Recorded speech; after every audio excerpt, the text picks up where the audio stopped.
Oke.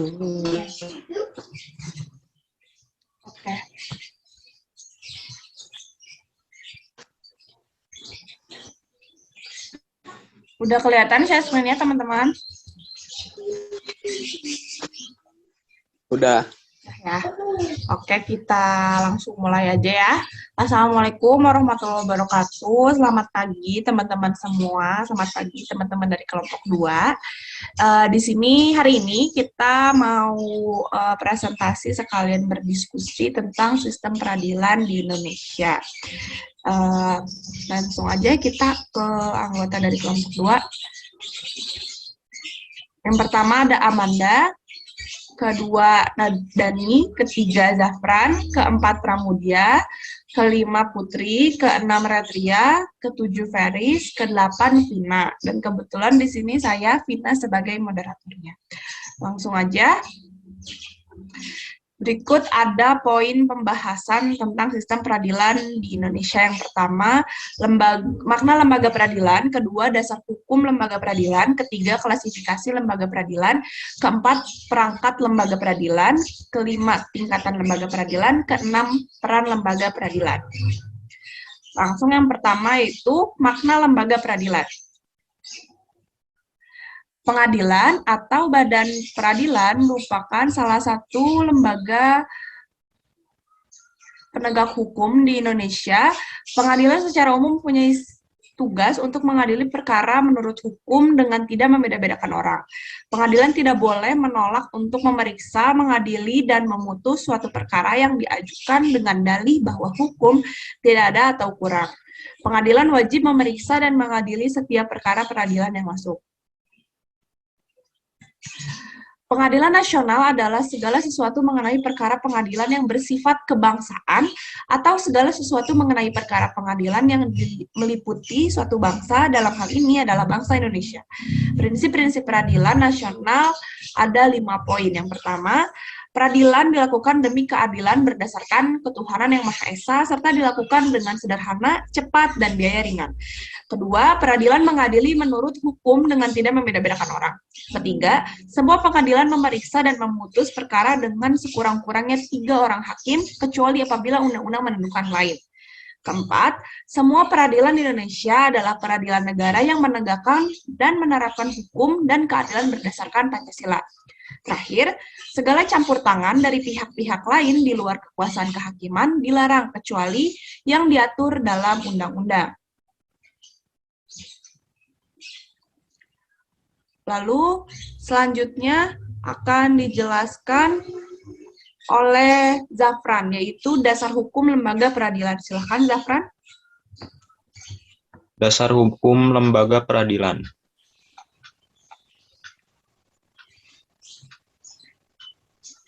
Dasar hukum terbentuknya lembaga peradilan nasional. Yang pertama, Pancasila, terutama sila kelima, yaitu keadilan sosial bagi seluruh rakyat Indonesia. Yang kedua, Undang-Undang Dasar Negara Republik Indonesia tahun 1945, Bab 4, Pasal 24, Ayat 2 dan 3. Yang ketiga, Undang-Undang Republik Indonesia Nomor 3 Tahun 1997 tentang Pengadilan Anak. Yang keempat, Undang-Undang Republik Indonesia Nomor 31 Tahun 1997 tentang peradilan militer. Yang kelima, Undang-Undang Republik Indonesia Nomor 26 Tahun 2000 tentang Pengadilan HAM-F. Yang keenam, Undang-Undang Republik Indonesia Nomor 14 Tahun 2002 tentang Pengadilan Pajak G. Yang ketujuh, Undang-Undang Republik Indonesia Tahun 24 Tahun 2003 tentang Mahkamah Konstitusi H. Yang kedelapan, Undang-Undang Republik Indonesia Nomor 5 Tahun 2004 tentang perubahan atas. Yang kesembilan, Undang-Undang Nomor 14 Tahun 1985 tentang Mahkamah Agung I. Yang 10, Undang-Undang Republik Indonesia Nomor 8 Tahun 2004 tentang perubahan atas Undang-Undang Nomor 2 Tahun 1986 tentang Peradilan Umum.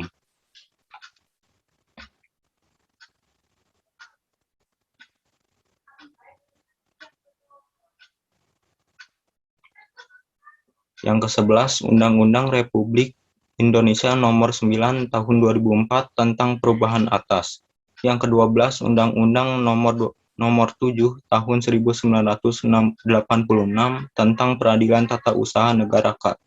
Yang ke-13, Undang-Undang Republik Indonesia Nomor 3 Tahun 2006 tentang perubahan atas. Yang ke-14, Undang-Undang Nomor 5 Tahun 1989 tentang Peradilan Agama L. Yang ke-15, Undang-Undang Republik Indonesia Nomor 3 Tahun 2009 tentang perubahan kedua atas. Yang ke-16, Undang-Undang Nomor 14 Tahun 1985 tentang Mahkamah Agung M. Yang ke-17, Undang-Undang Republik Indonesia Tahun 46 Nomor 46 Tahun 2009 tentang Pengadilan Tindak Pidana Korupsi N. Yang ke-18, Undang-Undang Republik Indonesia Nomor 48 Tahun 2009 tentang Kekuasaan Kehakiman O. Yang ke-19, Undang-Undang Republik Indonesia Tahun 49 Nomor 49 Tahun 2009 tentang perubahan kedua atas. Yang ke-20, Undang-Undang Nomor 2 Tahun 1986 tentang Peradilan Umum P.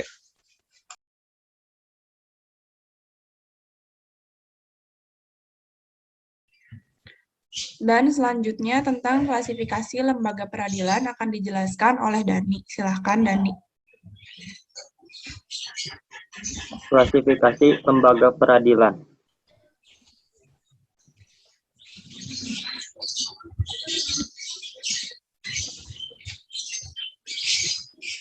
Dalam pasal 18 Undang-Undang Republik Indonesia Nomor 48 Tahun 2009 tentang kekuasaan kehakiman disebutkan bahwa kekuasaan kehakiman dilakukan oleh sebuah Mahkamah Agung dan badan peradilan yang berada di bawahnya dalam lingkungan peradilan umum, lingkungan peradilan agama, lingkungan peradilan militer, lingkungan peradilan tata usaha negara, dan oleh sebuah Mahkamah Konstitusi.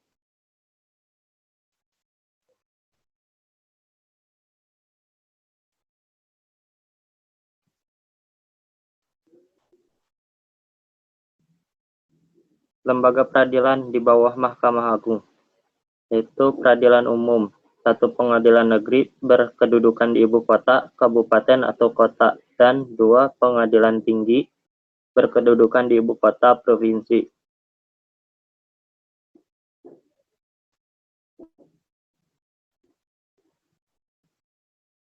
Pengadilan agama, satu pengadilan agama yang berkedudukan di ibu kota, kabupaten atau kota.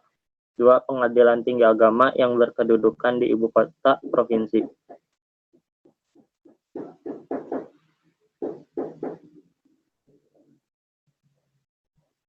Pengadilan militer, satu pengadilan militer, dua pengadilan militer tinggi, tiga pengadilan militer utama, empat pengadilan militer pertempuran. Pengadilan tata usaha negara, satu pengadilan tata usaha negara yang berkedudukan di ibu kota kabupaten atau kota. Dua pengadilan tinggi tata usaha negara yang berkedudukan di ibu kota provinsi.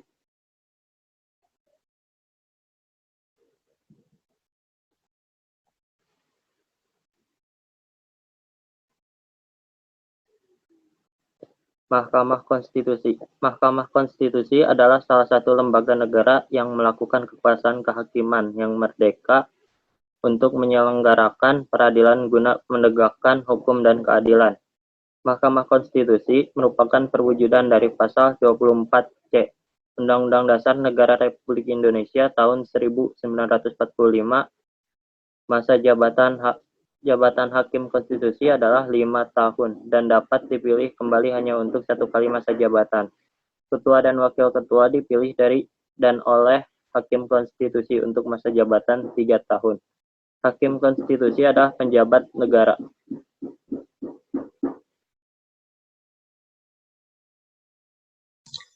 Oke, yang selanjutnya tentang kompetensi sebuah lembaga peradilan akan dijelaskan oleh Pramudia. Silakan Pramudia. Kompetensi sebuah lembaga peradilan. Badan-badan peradilan di atas merupakan sarana bagi rakyat pencari keadilan untuk mendapatkan haknya di dalam lapangan peradilan nasional. Badan-badan tersebut mempunyai fungsi tersendiri sesuai dengan kompetensinya. Kompetensi sebuah lembaga peradilan terdiri dari yang pertama, kompetensi relatif, yaitu kompetensi yang berkaitan dengan tugas dan wewenangnya untuk mengadili suatu perkara. Yang kedua, kompetensi absolut, yaitu kompetensi yang berkaitan dengan wilayah hukum atau wilayah tugas suatu badan peradilan.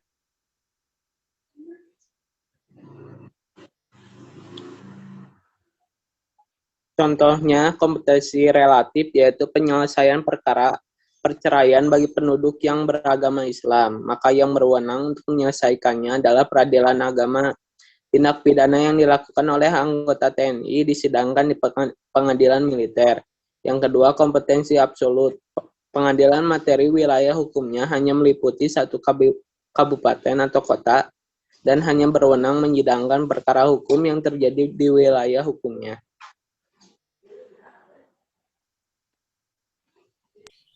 Selanjutnya, yang keempat adalah perangkat lembaga peradilan yang akan dijelaskan oleh Feris. Silahkan, Feris.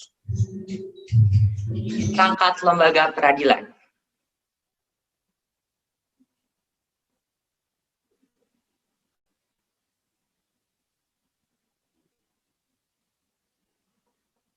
Perangkat lembaga peradilan terdiri dari beberapa bagian. Yang pertama yaitu peradilan umum, yang terdiri dari pengadilan negeri, pengadilan tinggi, dan Mahkamah Agung. Yang kedua yaitu peradilan agama, yang terdiri dari pengadilan agama serta pengadilan tinggi agama. Lalu yang ketiga adalah peradilan militer. Selanjutnya yang keempat adalah peradilan tata usaha negara, yang terdiri dari pengadilan tata usaha negara dan pengadilan tinggi tata usaha negara. Dan yang terakhir yaitu nomor 5 adalah Mahkamah Konstitusi. Selanjutnya yaitu peradilan umum. Pada awalnya, peradilan umum diatur dalam Undang-Undang RI Nomor 2 Tahun 1986. Setelah dinilai tidak sesuai lagi dengan perkembangan dan kebutuhan hukum masyarakat dan kehidupan ketatanegaraan menurut Undang-Undang Dasar Negara Republik Indonesia tahun 1945. Undang-undang ini diubah dengan Undang-Undang RI Nomor 8 Tahun 2004 tentang perubahan atas Undang-Undang RI Nomor 2 Tahun 1986 tentang peradilan umum dan Undang-Undang RI Nomor 49 Tahun 2009 tentang perubahan kedua atas Undang-Undang Nomor 2 Tahun 1986 tentang peradilan umum. Berdasarkan undang-undang ini, kekuasaan kehakiman di lingkungan peradilan umum dilaksanakan oleh pengadilan negeri, pengadilan tinggi, dan Mahkamah Agung. Pengadilan negeri. Pengadilan negeri dibentuk berdasarkan keputusan Presiden untuk menjalankan tugas dan fungsinya. Pengadilan negeri mempunyai perangkat yang terdiri atas pimpinan yang terdiri dari seorang ketua dan seorang wakil ketua, hakim yang merupakan pejabat pelaksana kekuasaan kehakiman, panitera yang dibantu oleh wakil 98 panitera, panitera muda, dan panitera muda pengganti, sekretaris dan jurusita yang dibantu oleh jurusita pengganti.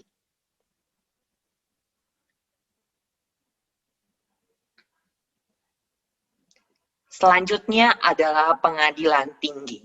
Pengadilan tinggi merupakan pengadilan tingkat banding. Perangkat pengadilan tinggi terdiri atas pimpinan, hakim anggota, panitera, dan sekretaris. Pimpinan pengadilan tinggi terdiri atas seorang ketua, dan seorang wakil ketua. Hakim anggota pengadilan tinggi adalah hakim tinggi. Pengadilan tinggi dibentuk dengan undang-undang. Selanjutnya adalah Mahkamah Agung. Mahkamah Agung merupakan salah satu pelaku kekuasaan kehakiman sebagaimana yang dimaksud dalam Undang-Undang Dasar Negara Republik Indonesia tahun 1945. Mahkamah Agung diatur oleh Undang-Undang RI Nomor 5 Tahun 2004 tentang perubahan atas Undang-Undang RI Nomor 14 Tahun 1985 tentang Mahkamah Agung dan Undang-Undang RI Nomor 3 Tahun 2009 tentang perubahan kedua atas Undang-Undang Nomor 14 Tahun 1985 tentang Mahkamah Agung. Berdasarkan Undang-Undang RI Nomor 5 Tahun 2004, perangkat atau kelengkapan Mahkamah Agung terdiri atas pimpinan, hakim anggota, panitera, dan sekretaris. Pimpinan hakim anggota Mahkamah Agung adalah Hakim Agung. Pimpinan Mahkamah Agung terdiri atas seorang ketua, 2 orang wakil ketua, dan beberapa orang ketua muda. Wakil ketua Mahkamah Agung terdiri atas wakil ketua bidang yudisial dan wakil ketua bidang non-yudisial. Selanjutnya adalah materi tentang peradilan agama. Peradilan agama diatur dalam Undang-Undang RI Nomor 7 Tahun 1989 tentang peradilan agama. Kekuasaan kehakiman di lingkungan peradilan agama dilaksanakan oleh pengadilan agama dan pengadilan tinggi agama. Kekuasaan kehakiman pada peradilan agama berpuncak pada Mahkamah Agung. Pengadilan agama. Pengadilan agama merupakan pengadilan tingkat pertama dan dibentuk berdasarkan keputusan Presiden atau Kepres. Perangkat atau alat kelengkapan pengadilan agama terdiri atas pimpinan, hakim anggota, panitera, sekretaris, dan jurusita. Pimpinan pengadilan agama terdiri atas seorang ketua dan seorang wakil ketua. Hakim dalam pengadilan agama diangkat dan diberhentikan oleh Presiden selaku kepala negara atas usul Menteri Agama berdasarkan persetujuan Ketua Mahkamah Agung. Ketua dan wakil ketua pengadilan agama diangkat dan diberhentikan oleh Menteri Agama berdasarkan persetujuan Ketua Mahkamah Agung, wakil ketua, dan hakim. Pengadilan agama diangkat sumpahnya oleh Ketua Pengadilan Agama.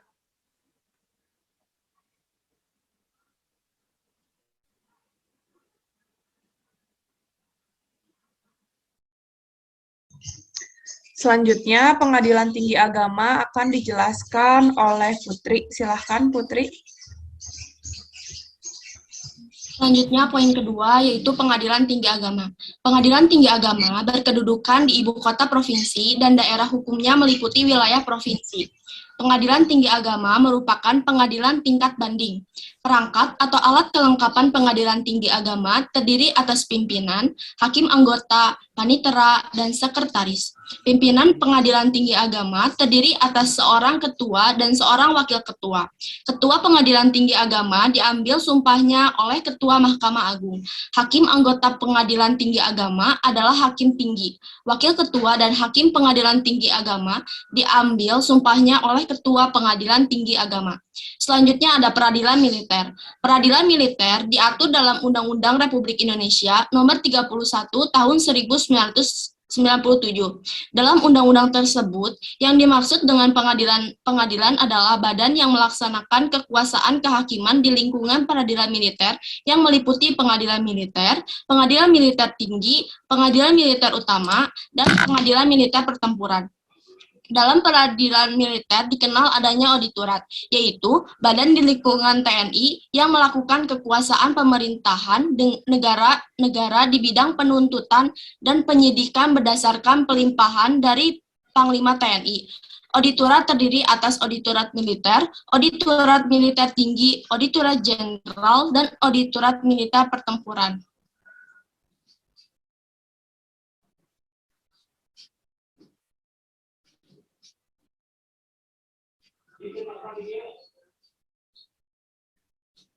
Selanjutnya ada peradilan tata usaha negara.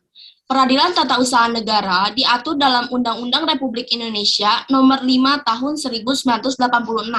Kemudian undang-undang tersebut diubah dengan Undang-Undang Republik Indonesia Nomor 9 Tahun 2004 tentang perubahan atas Undang-Undang Republik Indonesia Nomor 5 Tahun 1986 tentang peradilan tata usaha negara, serta diubah lagi dengan Undang-Undang Republik Indonesia Nomor 51 Tahun 2009 tentang perubahan kedua atas Undang-Undang Nomor 7 Tahun 1986 tentang peradilan tata usaha negara. Kekuasaan kehakiman di lingkungan peradilan tata usaha negara dilaksanakan oleh Pengadilan Tata Usaha Negara dan Pengadilan Tinggi Tata Usaha Negara. Selanjutnya ada Pengadilan Tata Usaha Negara. Pengadilan Tata Usaha Negara merupakan pengadilan tingkat pertama. Pengadilan Tata Usaha Negara dibentuk berdasarkan keputusan Presiden. Perangkat atau alat kelengkapan Pengadilan Tata Usaha Negara terdiri atas pimpinan, hakim anggota, panitera, sekretaris, dan jurusita. Pimpinan pengadilan terdiri atas seorang ketua dan seorang wakil ketua. Hakim pengadilan adalah pejabat yang melaksanakan kekuasaan kehakiman yang diangkat dan diberhentikan oleh Presiden atas usul Ketua Mahkamah Agung.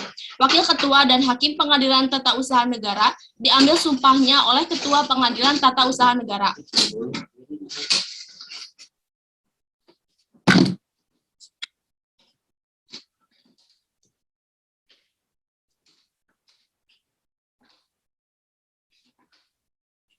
Selanjutnya ada Pengadilan Tinggi Tata Usaha Negara. Pengadilan Tinggi Tata Usaha Negara merupakan pengadilan tingkat banding. Perangkat atau alat kelengkapan Pengadilan Tinggi Tata Usaha Negara terdiri atas pimpinan, hakim anggota, panitera, dan sekretaris. Selanjutnya ada Mahkamah Konstitusi. Mahkamah Konstitusi keberadaannya merupakan perwujudan dari pasal 24C Undang-Undang Dasar Negara Republik Indonesia tahun 1945. Lebih lanjut, Mahkamah Konstitusi diatur dalam Undang-Undang Republik Indonesia Nomor 24 Tahun 2003 tentang Mahkamah Konstitusi. Mahkamah Konstitusi terdiri dari 9 orang hakim konstitusi yang diajukan masing-masing 3 orang oleh DPR, Presiden, dan Mahkamah Agung, dan ditetapkan dengan keputusan Presiden. Susunan organisasinya terdiri atas seorang ketua merangkap anggota, seorang wakil ketua merangkap anggota, dan 7 anggota hakim konstitusi. Lalu, yang selanjutnya, tingkatan lembaga peradilan akan dijelaskan oleh Retria. Silahkan, Retria. Tingkatan lembaga peradilan.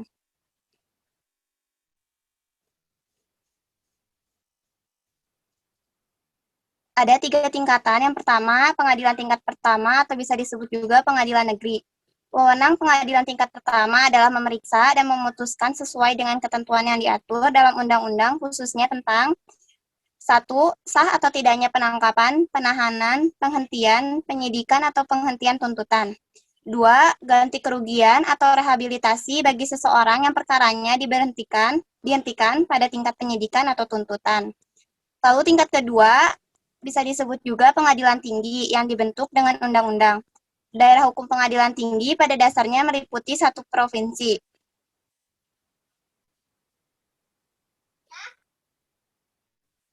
Pengadilan tinggi kedua berfungsi 1. Menjadi pimpinan bagi pengadilan-pengadilan negeri di dalam daerah hukumnya. 2. Melakukan pengawasan terhadap jalannya peradilan di dalam daerah hukumnya dan menjaga supaya peradilan itu diselesaikan dengan seksama dan wajar. Yang 3. Mengawasi dan meneliti perbuatan para hakim pengadilan negeri di daerah hukumnya. Dan yang terakhir, untuk kepentingan negara dan keadilan, pengadilan tinggi dapat memberi peringatan, teguran, dan petunjuk yang dipandang perlu kepada pengadilan negeri dalam daerah hukumnya. Sedangkan wewenang pengadilan tingkat kedua adalah 1. Mengadili perkara yang diputus oleh pengadilan negeri dalam daerah hukumnya yang dimintakan banding. Dan yang kedua, berwenang untuk memerintahkan pengiriman berkas-berkas perkara dan surat-surat untuk diteliti dan memberi penilaian tentang kecakapan dan kerajinan hakim.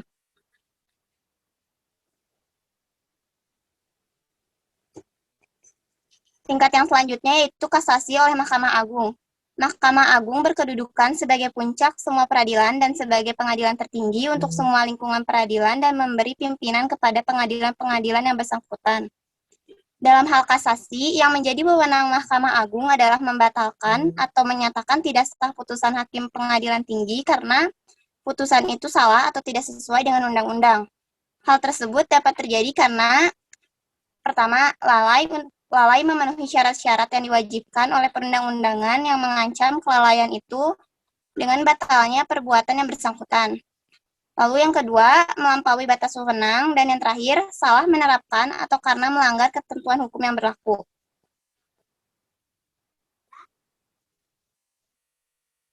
Lalu selanjutnya yang keenam ada peran lembaga peradilan yang akan dijelaskan oleh Amanda. Silahkan Amanda.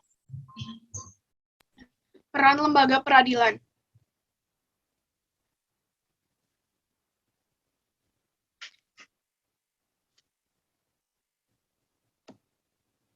Yang pertama, lingkungan peradilan hukum. Dalam pasal 20 ayat 2 Undang-Undang Republik Indonesia Nomor 48 Tahun 2009 disebutkan bahwa Mahkamah Agung mempunyai wewenang sebagai berikut.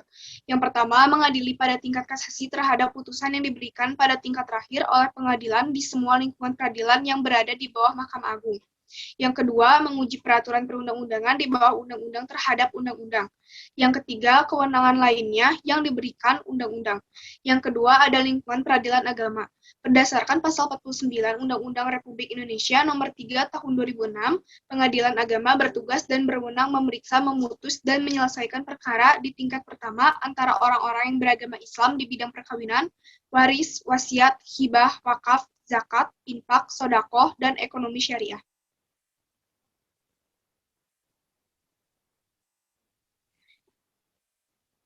Yang ketiga, lingkungan peradilan tata usaha negara. Peradilan tata usaha negara berperan dalam proses penyelesaian sengketa tata usaha negara.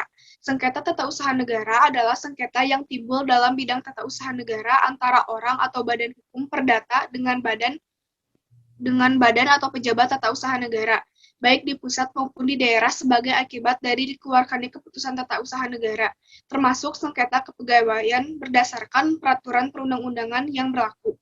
Yang keempat, lingkungan peradilan militer.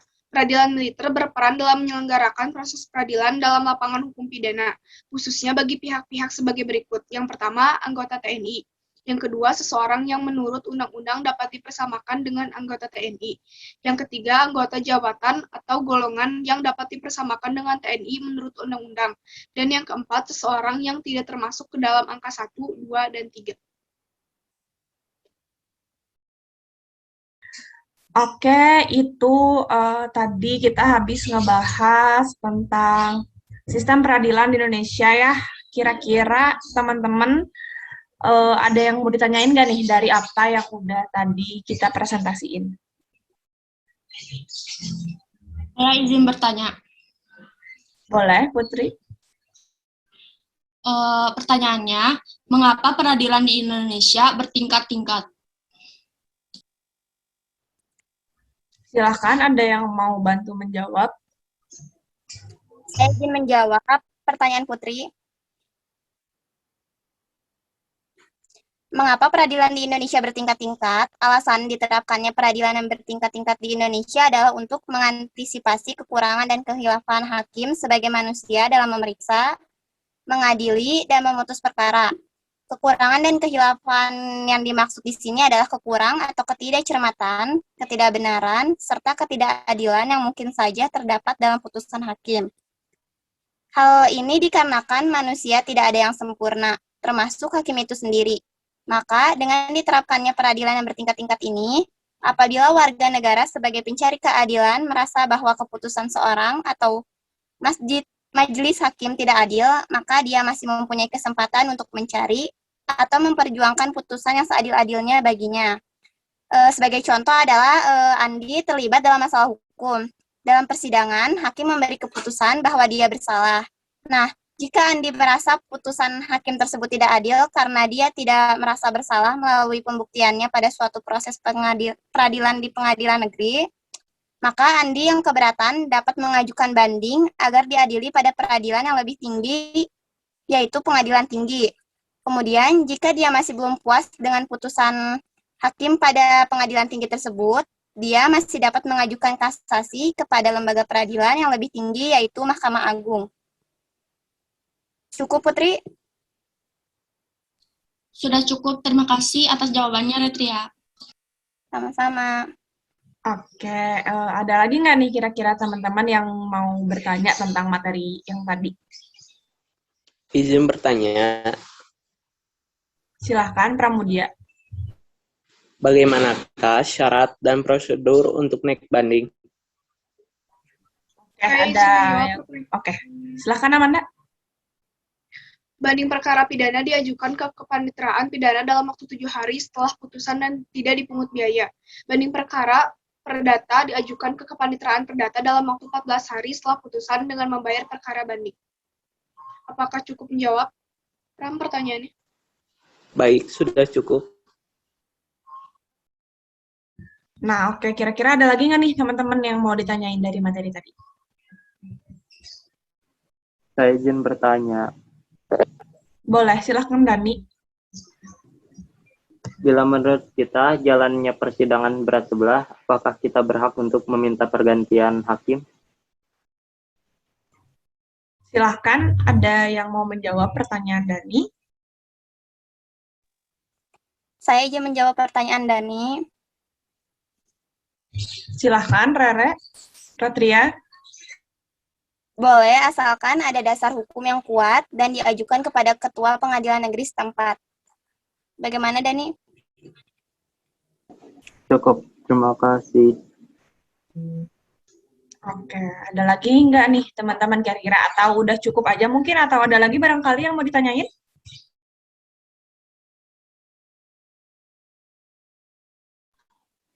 Oke, berarti saya rasa cukup ya. Dari saya ini ya izin stop share screen-nya.